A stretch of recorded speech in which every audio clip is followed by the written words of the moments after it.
I am here with Bill Gates. We know him from Microsoft. We now know him for the Bill and Melinda Gates Foundation. Bill, it's great to see you. Great to see you here in particular because we know the Gates Foundation for its work on infectious diseases, child health, nutrition, agriculture, education, the list goes on. Why does Bill Gates care about finance? Well, it's all about helping the poorest. And one thing they don't have access to is bank accounts.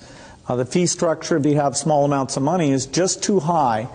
And we got involved in some traditional microlending, but just didn't see how that could scale up and get inexpensive enough. So now we're involved in trying to make sure we get a very efficient digital payment structure set up for all the poorest in the world to get financial products that work for them. What are you doing? The idea is that typically through the cell phone, you should be able to send money to your relatives. You should be able to track the money that's coming in, set aside money to buy seeds the next year. And there are countries where this is beginning to take off. Kenya, Bangladesh, even Somalia, maybe the last country you'd suspect up in Somaliland. Almost half of the GDP is done digitally. I don't need to tell you that the poor have been unbanked for as long as there have been banks. Why is this time different?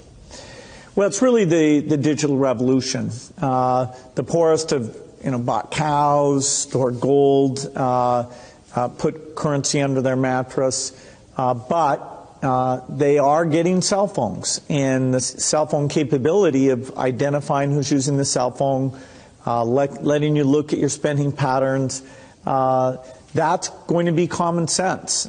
People are going to have help and lots of innovative products competing on top of this digital currency platform. So if technology, mobile phones for example, digital money, helps to increase access to financial services at the same time as it lowers the cost of delivery, why is philanthropy needed? Philanthropy should just be here to bootstrap this. There are a lot of regulations in this area, and understanding how those regulations can make the cost of remittances, where you're sending money back to your family in your country of origin, how right now that has about a 5% overhead on it.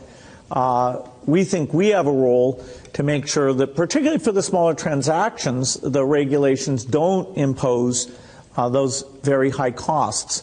Once this gets going, then we'll step up to the applications and say, okay, how does a savings application help the mother make sure money's focused on the kids? How does it help them stay in school, set money aside for the uniform or for good future planning? Some of what you just described, the need to move money from place to place, the cost of doing so, the overhead, as you put it, makes me think, believe it or not, of Bitcoin, because some people have said, hey, Bitcoin is the answer to those problems. Are you a believer?